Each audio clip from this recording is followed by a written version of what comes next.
Hello, everyone. Good Oh, morning. Okay, from last week's session, if I were to summarize in one word uh, on the session that we went through, the word is discovery. all right.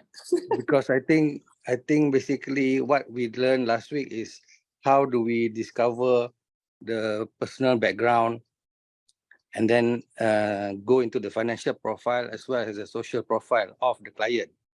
And then we want to discover also the second stage where we want to set the baseline, where we start based on what we learn from the client. And of course, the last but not least step is to set the goal. And then, of course, later on, implement what we have set and to be able to measure as we go where we are in terms of the achievement. Okay, and then the other things that I also learned a lot is I think Annie and Casey and the team, we also share about all the various tools, the approaches, as well as the framework. So these are also something that I feel that this is important for us to use to jumpstart the discussion with the client. Because, for example, like the social framework, you want to be able to see where, in which group your client is. Are they like young, just graduated, or are they like towards the end of the retirement stage? So by understanding this, or rather group this client, then your actions moving forward, the things that you want to advise them and coach them uh, may differ. I mean, in each group where they are at. So Yep. basically, again, the whole thing is about discovery. It's also important to discover the person so that you must get along well with them to Yep. understand their background so that you can continue to serve them as you go along. You don't want to be seen as, you know, like they don't like you or so basically it's important to discover also that trait. Excellent, excellent. Thank you very much for sharing the first one. Very impactful. Carrie. Hi, good morning, everyone. One thing I find very useful, which I kind of agree with what Tantini earlier shared. Okay, so the role of certified financial coach is not all about finance figures and everything. I think the end of the ultimate purpose is to actually diagnosing the gap of or the pain point of the clients and actually let them to realize what's their life goal. All right, financial, it's only part of it to let them achieve whatever they want to do in their life. Yeah, that's fine. I find it very useful through all the case studies. Very good. You know, it's not different from a company. So like a company have mission, vision, values. A company has strategies. A company have marketing plans. But all this eventually also translate itself to a budget. So person is the same. You need to have your overall financial direction, your own money habits, your money beliefs, your money goals, and then from there it translates to financial numbers, just like a company. Thank you, Carrie. Let's go to Si Hui. Is that how I should call you, Si Hui? Yeah, Sir Hui. Good morning, Casey, Annie, and everyone. By the way, I'm from Penang also. Okay, great. Thanks. Yeah. Okay. So actually, last week, I personally find this information overloaded already. Actually, I learned a lot. There are so many things. But what I really like about is the captain and crew memorandum. And I have done that for myself also. Good. I keep it in my wallet.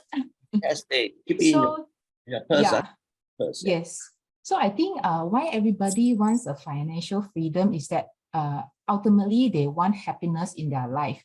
Right. No, money is not everything, but it can really help to solve a lot of things. Sure. So I think this is the ultimate goal that what we really want. So yes, it is. It will be very helpful to clients. So excellent, because at the end of the day, well said, is happiness is when you achieve certain things. And this is very powerful, and I suggest you all do it. Do your captain and crew statement, because it starts with saying, I'm so happy now that I have. So you're projecting in the future, and we always, you realize that there's been a lot been said about visualization. When you visualize, when you think about something, that thing will come. It's a law of attraction. When your mind focuses on certain things, the universe will attract those things to you. So once you write down your captain and crew, you visualize what you want that will make you happy. And as you go through life, you get deviated. There are a lot of distractions, all that. But that piece of paper remain to be your guidance.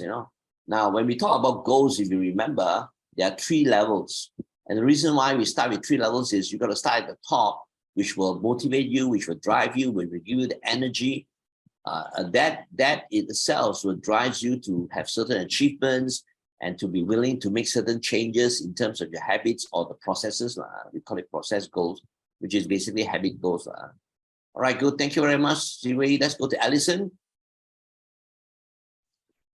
Good morning, Casey, Annie, and everyone. Okay. I think to me, I realized that after today, the final session of the class is that many people would like to achieve financial freedom. So to achieve the financial freedom is actually a journey. So in order for us to reach that journey, then I think importantly is we need to set the direction, which setting the financial goal is very important. That's a starting point. And then it leads us to the where we want to go and how to achieve it. So I think that is so important that we have to do right from the beginning. So if we don't get it right, I think the following steps will be all going all around. Yeah, so it's so important.